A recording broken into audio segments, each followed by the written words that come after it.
World's biggest astrology community in Tamil. Online Astro TV, வாழ்வின் வெளிச்சம். Online astro டிவியை கண்டு மகிழுங்கள். ஸோ இந்த நிகழ்ச்சியினுடைய முதல் பேச்சாளராக கர்மா கழியுமா மாறுமா அப்படின்ற ஒரு அற்புதமான ஒரு தலைப்பில் பேசுவதற்காக சென்னையிலிருந்து வந்திருக்கக்கூடிய நமது தர்மசாஸ்தாவினுடைய சென்னை மாவட்ட நிர்வாகி தலைமை உயர் திருமதி சிவபூங்கோதி அம்மா அவர்கள் வந்து தனது சிற்றுரையை ஆற்ற வருமாறு அன்புடன் அழைக்கின்றோம். அங்கிருந்து பேசுங்க. வணக்கம். நவகிரகங்களையும் பஞ்சபூதங்களையும் தொழுகிறேன் மற்றும் என் தாய் தந்தையரை வணங்குகிறேன். எனக்கு இந்த ஜோதிட கலையை கற்றுக் கொடுத்த அனைத்து குருமார்களின் பாதம் பணிகிறேன். இன்றைக்கி பார்த்திங்கன்னா நல்ல ஒரு அருமையான நாள். நம்ம எந்த ஒரு நிகழ்ச்சி நம்ம நடத்தினாலும் நாளும் கோலும் நமக்கு உதவி செய்யும்ன்ற மாதிரி இன்றைக்கி சனிக்கிழமை, இன்றைக்கி தேதி பார்த்திங்கன்னா 8. ஸோ சனி பகவானோட நாளாகவே நமக்கு வந்து அமைஞ்சது. ஸோ இது என்ன ப்ரோக்ராம் அப்படின்னு பார்க்கணுன்னா, ஒவ்வொரு வருடமும் நம்ம தர்மசாஸ்தா ஜோதிட வித்யாலயாவில் மிக பிரம்மாண்டமான ஒரு பட்டமளிப்பு விழா நடக்கும். ஸோ அதில் இது வந்து 6ஆம் ஆண்டு விழா. ஸோ இது வந்து 6னாவே நம்ம வந்து முருகப்பெருமான் சஷ்டி அப்படி சொல்லுவோம் இல்லையா. ஸோ இந்த சஷ்டி விழாவை வந்து நம்ம 6 மாதமாக, இது முதல் மாதமாக அடியெடுத்து இது நம்ம பள்ளிப்பாளையம் நம்ம தலைமையத்தில் நடக்குது. ஸோ இந்த விழாவுக்கு வந்து எல்லாருக்குமே வரணும்னு ஆசை இருக்கும். ஆனால் அவங்களுடைய வேலை பளு சூழ்நிலை காரணமாக வர முடியாமலாம் இருப்பீங்க. ஸோ அப்படி இருந்தாலும் உங்கள் வசதிக்காக பார்த்திங்கன்னா இப்போ லைவில் போயிட்டுருக்கு. ஸோ அது எல்லாமே நீங்கள் வீட்டில் உட்காந்துட்டே பார்க்கலாம். ஸோ இல்லை ஆஃபீஸில் இருந்து கூட பார்க்கலாம். ஸோ அந்த மாதிரி ஒரு வாய்ப்பு எல்லாருக்குமே நம்ம ஐயா அமைச்சு கொடுத்துருக்காரு. ஸோ அனைவருக்குமே நன்றி. ஸோ இன்றைக்கி பார்த்திங்கன்னா அதே மாதிரி இன்றைக்கி நான் வந்து தற்செயலாக தான் இந்த தலைப்பை கொடுத்தேன். கர்மாவும் நம்ம சனி பகவானோட சேர்ந்து கர்ம காரகன் இல்லையா. கர்மா வந்து கழியுமா மாறுமா, எல்லாருமே சொல்லுவாங்க எல்லாம் பண்ணால் கர்மா கழிஞ்சிரும், நம்ம எல்லாம் பண்ணலாம் அப்படி சொல்லிட்டு. ஸோ இப்போ நான் பேசுகிறத வச்சுட்டு நீங்கள் தெரிஞ்சுக்கலாம் கர்மா கழியுமா இல்லை மாறுமான்ட்டு. ஸோ என்னென்னா, முதல்ல கர்மானா என்ன அப்படின்னா, பிறப்பால் ஒரு ஆன்மா பிறந்து இப்பூமியில் பிறப்பெடுத்து வந்ததும் அதோடைய நன்மை தீமைகளுக்கு ஏற்ற மாதிரி தான் அதோட பலன்கள் எல்லாமே இருக்குன்னு சொல்லுவாங்க. ஸோ முதல்ல கர்மான்றது 3 வகையாக நம்ம சொல்லுவோம் இல்லையா. ஸோ சஞ்சித கர்மா, பிராப்த கர்மா, ஆகாமி கர்மா. ஸோ இது வந்து கிரியமான கர்மா தான். நாங்கள் முதல்ல சொல்லும் போதே கிரியமான கர்மா தான் சொல்லிட்டு இருந்தோம். இப்போ வந்து அது ஆகாமி கர்மா அப்படி சொல்லுவாங்க. ஸோ இந்த கர்மா வந்து 3 வகையாக பிரிக்கும் போது முதல்ல நம்ம என்ன சொல்கிறோன்னா சஞ்சித கர்மா சொல்கிறோம். இந்த சஞ்சித கர்மான்றது என்னென்னா, நம்ம தான் என்னென்னா நம்மளுடைய தொகுப்பு. நம்ம போன ஜென்மத்தில் தான் அப்படியே வச்சுட்டு வந்தது டெபாசிட் பணம்னு சொல்லுவோம் இல்லையா. ஸோ அந்த மாதிரி சஞ்சித கர்மா நம்மளோடது ஏற்கனவே டெபாசிட் பண்ணி கொண்டு வந்தது. அது லக்னம் 1ஆம் பாவத்தில் தான் நம்ம சஞ்சித கர்மா இருக்குது. நாம் அதை வச்சு தான் பிறவி எடுத்துகிட்டு வரோம். ஸோ 2வது பிராப்த கர்மா. பிராப்த கர்மான்றது என்ன அப்படின்னா, நம்மளுடைய முன்னோர்கள், நம்மளுடைய அப்பா அம்மா. அப்போ நம்மளுடைய முன்னோர்கள் நம்ம அப்பா அம்மா பண்ணது நமக்கு வருது அப்படின்னா, அப்போ சொல்லுவாங்கள்ல தாய் தகப்பன் செய்கிறது தலைமகனுக்கு பிள்ளைகளுக்கு சொல்லுவாங்கள்ல. அந்த மாதிரி பிராப்த கர்மான்றது என்னென்னா, அப்போ அது 5ஆம் இடம். ஸோ அது சஞ்சித கர்மா 1ன்றது மாதிரி பிராப்த கர்மா நம்மளுடைய முன்னோர்கள் நம் தாய் தந்தையர்ன்றது 5ஆம் இடத்துல வந்துடும். ஸோ அடுத்தது பார்த்திங்கன்னா ஆகாமி கர்மா, கிரியமான கர்மா. கிரியமான கர்மான்றது என்னென்னா, ஸோ அது வந்து 9ஆம் இடம். இன்றைக்கி இப்போ நாம் என்ன பண்ணிகிட்ருக்கோம், என்ன க்ரியேட் பண்ணிகிட்ருக்கோம், ஸோ அதுதான் வந்து ஆகாமி கர்மா, கிரியமான கர்மா சொல்லுவாங்க. இது 3 சேர்ந்தது தான் கர்மா. இப்போ நம்ம எப்படி பிறவி எடுக்கிறோம் அப்படின்னா, அதாவது கிரேதா யுக காலத்துலலாம் பார்த்திங்கன்னா ஒரு நல்ல ஒரு ஆதார முறைப்படி தான் ஒரு குழந்தை பிறப்பாக கண்டுபிடிச்சாங்க, எடுத்தாங்க. ஆதார முறைனா என்ன அப்படின்னா, அந்த காலத்தில் ஒரு அதாவது அது வந்து ராமர் காலத்தில் சொல்லுவாங்க, கணவனும் மனைவியும் ஒரு நல்ல நாள் நல்ல முகூர்த்த நாளில் இணைஞ்சு கர்ப்பதானம் பண்ணிக்கிற நாள்லேருந்து குழந்தை பிறக்கிற நாள் வரைக்கும் அவங்க எடுத்து கணக்கு எடுத்து தான் அந்த காலத்தில் முதல்ல குழந்தை பிறப்பை கணிச்சாங்க. அடுத்து திரேதாயுகத்தில் என்ன பண்ணாங்க அப்படின்னா, எப்போ குழந்தைக்கு கருவில் சிரசு உருவாகுதோ அந்த நாள் முதல் குழந்தை பிறப்பு வரைக்கும் கணக்கெடுத்து கண்டுபிடிச்சாங்க. அடுத்தது கலியுகம், கண்ணன் காலத்தில். அப்போது அந்த காலத்தில் பார்த்திங்கன்னா அந்த சிரசு பூமியில் பிரவேசம் நாள் வந்து அந்த கணக்குலேருந்து எடுத்தாங்க. இன்றைக்கி நம்ம நம்ம யுகத்துலேயும் கலியுகத்துலேயும் அதை தான் நம்ம பண்ணிகிட்ருக்கோம். எப்போ சிரசு வெளியே வருதோ ஸோ அதுலேருந்து நம்ம குழந்தை பிறப்பை நம்ம எடுத்துகிட்டு இருக்கோம். ஸோ இந்த அளவுக்கு தான் பண்ணிகிட்டு இருக்கோம். இப்படி நம்ம கர்மா பிரிந்துட்டு இருக்கும்போது இப்போ பார்த்திங்கன்னா குழந்தைக்கு ஒருத்தங்களுக்கு ஒரு பெண் குழந்தையாகவே பிறக்குது அப்படின்னா என்ன சொல்லுவாங்கன்னா, அவன் என்ன கர்மா பண்ணான்னு தெரியல, அவனுக்கு பொம்பளை குழந்தையாகவே பறந்துட்டுருக்கு அப்படி சொல்லுவாங்க.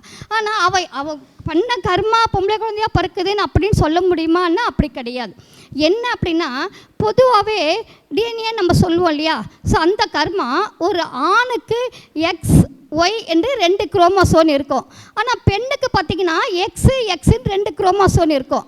அப்போ ஆணின்ன்றத எக்ஸ் குரோமோசோனும் பெண்ணின்றத எக்ஸ் குரோமோசோனும் ஒன்று சேரும்போது பெண் குழந்தை தான் பிறக்கும். இதே ஆணிருந்த ஒய் குரோமோசோனோ பெண்ணிருந்த எக்ஸ் குரோமோசோனோ பிறக்கும் போது ஆண் குழந்தை பிறக்கும். இப்படி தான் குழந்தை பிறந்துகிட்டே இருக்கும். ஸோ இப்போது நம்ம இப்படி கர்மா வந்து நம்ம ஒவ்வொன்றும் நம்ம என்ன பண்ணிட்டு வந்தோமோ அதை தான் நம்ம அனுபவிச்சுட்டு இருப்போம்.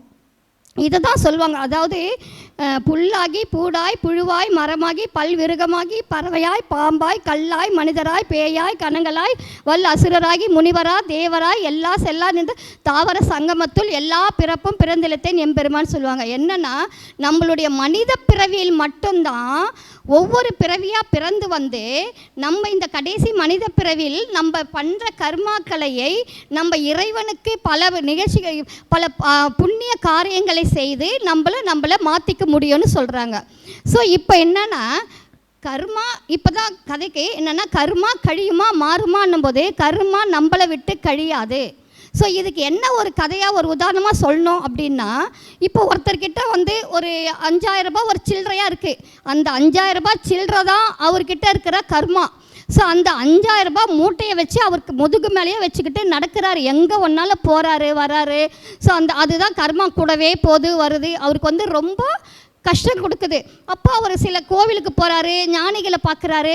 அப்போ அவருக்குள்ளே ஒரு இப்படி போக போக என்ன ஆகுதுன்னா, அந்த கர்மா எப்படி மாறுதுன்னா, திடீர்னு அந்த 5 லட்சம் 5000 ரூபாய் காயின்ஸ் எல்லாம் நோட்டாக மாறுது. ஸோ காயின்ஸு மூட்டை நோட்டாக மாறும்போது அப்போ உங்களுக்கு வெயிட் வந்து என்ன ஆகும், அந்த வெயிட் இருக்காது இல்லையா. அப்போ வெயிட் இல்லாமல் நமக்கு ரொம்ப லேஸாக இருக்கும். ஸோ இதுதான் வந்து கர்மாவை மாற்றக்கூடியதுன்னு சொல்கிறது. ஸோ அது என்னென்னா, நம்ம நிறைய ரிஷிகள் நிறைய ஐதீகம் இருந்த கோவில்களுக்கு செல்வது, நிறைய தான தர்மங்கள் செய்கிறது, இதெல்லாம் பண்ணும்போது நம்மளுடைய கர்மா ஆட்டோமேட்டிக்காக மாறி நிறைய ஒரு மனபலத்தை கொடுக்கும், அதை தாங்கக்கூடிய சக்தி கொடுக்கும். ஏன்னா கர்மா சுத்தமாக கிடையாது. இங்கே இருக்கிற கடைசி கர்மா கிரியமான கர்மா தான் அடுத்தது நம்ம சஞ்சீவி கர்மாவாக நம்ம பிறப்பெடுத்து வரோம். அதனால் ஆனால் அந்த கர்மா கழியாமல் மாற்றுறதுக்கான வழிமுறைகள் என்னென்னா, நிறைய தான தர்மங்கள் பண்ணணும், நிறைய இறை வழிபாடுகள் பண்ணணும். இதுக்கு தான் சொல்லுவாங்க, அதாவது இது மனித பிறவியில் மட்டும்தான் பண்ண முடியும். அதனால தான் ஔவையார் கூட அரிது மானிடராய் பிறப்பது அரிதுன்னு சொல்லுவாங்க. ஸோ நிறைய இந்த தான தர்மங்கள் பண்ணுறதுலேயே பார்த்திங்கன்னா, ஏகாதேசி அன்னைக்கு யாருக்கோ தான தர்மம் பண்ணக்கூடாது, மற்ற நாளில் பண்ணலாம். ஏன்னா நீங்கள் ஏகாதேசி அன்னைக்கு அன்னதானம் போட்டிங்கன்னா, ஸோ அது இப்போ நம்ம சாப்பாடு இல்லாதவங்களுக்கு இப்போ தனியாக கூட்டிகிட்டு போய் வாங்கி தரலாம், அது வேறு. ஆனால் ஊரே கூட்டி நம்ம ஒரு தான தர்மம் பண்ணுறோன்னா அது ஏகாதசி அன்னைக்கு எந்த தான தர்மமும் பண்ணக்கூடாது சொல்லுவாங்க. ஸோ அது வேறு வகையான கர்மா வந்து சேர்ந்துடும். நம்ம அது வரைக்கும் பண்ண பலன் எல்லாமே நமக்கு வேஸ்ட்டாக பண்ணுவாங்க. ஸோ இதுதான் அகத்திய முனிவர் என்ன சொல்கிறாருன்னா, பித்ரு கர்மாவில் தான் இருந்து பிராப்த கர்மா நமக்கு தொடருதுன்னும் போது, அப்போ பித்ரு கர்மா எங்கே இருக்கும் அப்படின்னும் போது, பித்ரு கர்மா வந்து நம்மளுக்கு 5ஆம் பாவத்தில் இருக்கும். அப்போ 5ஆம் பாவன்றது நம்மளை முன்னோர்கள் பெற்றோர்கள். அப்போ அவங்களுக்கு செய்ய வேண்டிய திதிமுறைகள், அவங்களுக்கு செய்ய வேண்டிய அனைத்துமே அப்படியே நல்ல, அவங்க இருக்கும்போதும் சரி அவங்க இறந்ததுக்கு அப்புறமும் சரி அவங்களுக்கு செய்ய வேண்டிய கடமைகளை கரெக்டாக நம்ம வந்து அந்த திதி கொடுக்கறது, அமாவாசை வழிபாடு, நிறைய முனிவர்களை சந்திக்கிறது, ஞானிகளை சந்திருக்கு, ஐதீகமான கோவில்களுக்கெல்லாம் நம்ம செல்ல பார்த்திங்கன்னா நம்ம கிட்டே இருக்கிற கர்மா மூட்டை, அதாவது அந்த காயின் சில்லறையாக இருக்கிற மூட்டை நோட்டாக மாறி நம்மளுக்கு அந்த மனபலத்தை கொடுப்பாருன்னு சொல்லுவாங்க. ஸோ உண்மையிலே வந்து நம்ம தாய் தந்தை தந்தையரை வந்து நம்ம வந்து எப்போவுமே நம்ம வந்து நல்லா பார்த்துக்கணும். எல்லாம் இறந்ததுக்கப்புறம் இப்போ நம்ம எல்லாம் சொல்கிறதுனால திதி கொடுக்குறது எல்லாம் நல்லா பண்ணுறாங்க. ஆனால் இருக்கும்போது நல்லா அவங்கள வந்து கவனிக்கணும். ஸோ என்னென்னா ஒரு சின்ன ஒரு கதை. நேற்றுக்கு நான் எங்கள் பேரனை ஸ்கூலுக்கு கூட்டிகிட்டு போனேன். கூட்டிகிட்டு போயிட்டு அவனை விட்டு ஆட்டோலேருந்து இறக்குறேன். அப்போ எனக்கு முன்னாடி ஒரு பைக்கில் அவங்க குழந்தை ஒரு ரெண்டாவது தான் படிப்பா, அவளுக்கு குட்டி பையன். ஸோ அந்த குழந்தைய வந்து கீழே இறக்குறாரு. இறக்கிட்டு ஸ்கூலுக்கு அனுப்ப பாய் சொல்லிவிட்டு அப்படியே கிட்ட கூப்பிட்டு ஒரு முத்தம் கொடுத்து அனுப்புகிறாரு. அப்போ உண்மையிலே எனக்கு அதை பார்க்கும்போது கண்ணு கலங்குச்சு. ஏன்னா இந்த மாதிரி தான் ஒவ்வொரு தாய் தகப்பனும் அந்த குழந்தைக்கு வந்து ஸ்கூலுக்கு அனுப்பும் போது முத்தம் கொடுத்து அனுப்புகிறார். ஆனால் நீ பெருசானதுக்கப்புறம் அவனுக்கு திருப்பி அந்த தாய் தந்தைக்கு முத்தம் கூட கொடுக்குவானா, ஆனால் சோறு கொடுத்தா போதும். அந்த நேரத்தில் நேற்று எனக்கு மனசில் காலையில் தோணுச்சு. ஸோ அது வந்து பார்த்திங்கன்னா பின்னாடி செய்கிற வழிபாடோட அவங்க இருக்கும்போது அவங்களுக்கு நம்ம எவ்வளோ நம்ம பிராப்த கர்மா, அதுதான் அவங்களுக்கு ஒரு தாய் தகப்பனுக்கு முன்னாடி இருக்கிறவங்களுக்கு செய்யும் போது நம்மளுக்கு இந்த கிரியமான கர்மா கரைஞ்சிக்கிட்டு போவோம். ஸோ நம்ம சஞ்சீவி கர்மாலேருந்து நம்மளுடைய அந்த டெபாசிட் வந்து ரொம்ப குறையுன்னு சொல்லுவாங்க. இன்றைக்கி நிறைய பேர் ஞானிகள் சொல்லுவாங்க, இவன் இவ்வளோ சீக்கிரம் இவன் போயிட்டானே அப்படி சொல்லுவாங்க. சீக்கிரமாக ஒருத்தவங்க வந்து இறக்குறாங்க அப்படின்னா அவங்க சஞ்சீவி கர்மா ரொம்ப இல்லாதவங்க தான் அவங்க சீக்கிரமாக போயிடுவாங்க. இன்றைக்கி பெரிய பெரிய ஆளுங்கள்லாம் இருக்காங்க, நம்மளுடைய ஞானிகள் ரிஷிகள் சித்தர்கள் இவங்கெல்லாம் வந்து ஃபுல்லாக சஞ்சீவி கர்மா இல்லாதவங்க தான் அந்த நிலைக்கு போவாங்க. ஸோ ஆக நம்ம எவ்வளோ மற்றவங்களுக்கு வந்து உதவி செய்கிறோமோ, ஏன்னா தர்ம கர்மாதிபதி யோகன்றது நம்ம 9, 10 தான் சொல்லுவோம். அப்போ 10 கர்மா, 10ஆம் இடம் கர்மா கழியணும்னா 9ஆம் இடத்தை நம்ம வந்து விரயம் பண்ணணும். அப்போ 9ஆம் இடம்ன்றது நம்ம அப்பா அம்மா ஒன்று, 2வது தான தர்மம். ஸோ இது எல்லாமே செய்ய செய்ய நம்மளுடைய கர்மா கண்டிப்பாக மாறும். ஆனால் கழியாது. ஃபுல்லாக மாறும்போது நம்மளுடைய நமக்கே தெரியாமல் அது ஃபுல்லாக ஏன்னா இந்த நம்ம வந்து கிரியமான கர்மா கழிஞ்சாதான் நம்ம முதல் சஞ்சீதி கர்மா இல்லாத நம்ம பிறப்பெடுக்கும் போது தான் நமக்கு வந்து கர்மா மாறுச்சு நம்ம சொல்லணுமே தவிர இப்போ நம்மளுக்கு மாறுதுன்னு சொல்ல முடியாது. ஆக இப்போ நம்மளுக்கு நல்ல ஒரு வாய்ப்பு. ஏன்னா மனித பிறவியில் மட்டும்தான் நம்மளுடைய கர்மாவை வந்து மாற்ற முடியும். நம்ம இந்த வேறு எந்த பிறவிலும் அப்படி பண்ண முடியாது. அதனால் நம்ம எல்லாருமே பார்த்திங்கன்னா தான தர்மங்கள் பண்ணணும், நம்மளுடைய பெற்றோர்களுக்கு உதவி பண்ணணும், நம்மளுடைய உடன் பிறந்தவர்களுக்கு அதை விட அதுவும் முக்கியமானது நம்மளோட கூட பிறந்தவங்களுக்கு நம்ம ரொம்ப நல்லா அவங்களுக்கு என்ன நம்மளை விட அவங்க மேலே இருக்கிறாங்களோ கீழே இருக்காங்களோ ஆனால் அவங்களுக்கும் நம்ம வந்து நிறைய உதவிகள் பண்ணுறது. அவங்களுக்கு வந்து இப்போ ஒரு சிலர் பார்த்திங்கன்னா கூட பிறந்தவங்களுக்கு சொத்து இதெல்லாம் பண்ணுவாங்க, எதுவும் கொடுக்கக்கூடாது. அந்த மாதிரிலாம் இல்லாமல் கரெக்டாக நாம் இந்த பிறவியில் நல்லது செஞ்சுட்டு போனோமா நம்மளுடைய கர்மா கண்டிப்பாக மாறும். நம்மளுடைய அந்த மன பலத்தை மன வலிமையை நம்மளை வந்து இறைவன் கொடுப்பார் என்று கூறி எனக்கு பேச வாய்ப்பளித்தமைக்கு நன்றி கூறி விடைபெறுகிறேன். நன்றி, வணக்கம். சிவபூங்கோதை, சென்னை. என்னுடைய ஃபோன் நம்பர் 9962190340. நமது தொடக்கமே அற்புதமான ஒரு விஷயம். மனிதனுடைய வாழ்க்கையே வந்து கர்மா தான். ஸோ இந்த கர்மாவினுடைய விஷயங்களை வந்து மனிதன் முறையாக தெரிந்து கொள்ளும்போது அதுக்கான விடைகளையும் தெளிவாக நம்ம கொண்டு போக முடியும், தெரிஞ்சிக்க முடியும். அதை தான் அம்மா அவர்கள் வந்து மிக தெளிவாக ஆணித்தரமாக தனது வாதங்களில் முன்வைத்தாங்க. ஓகேங்களா?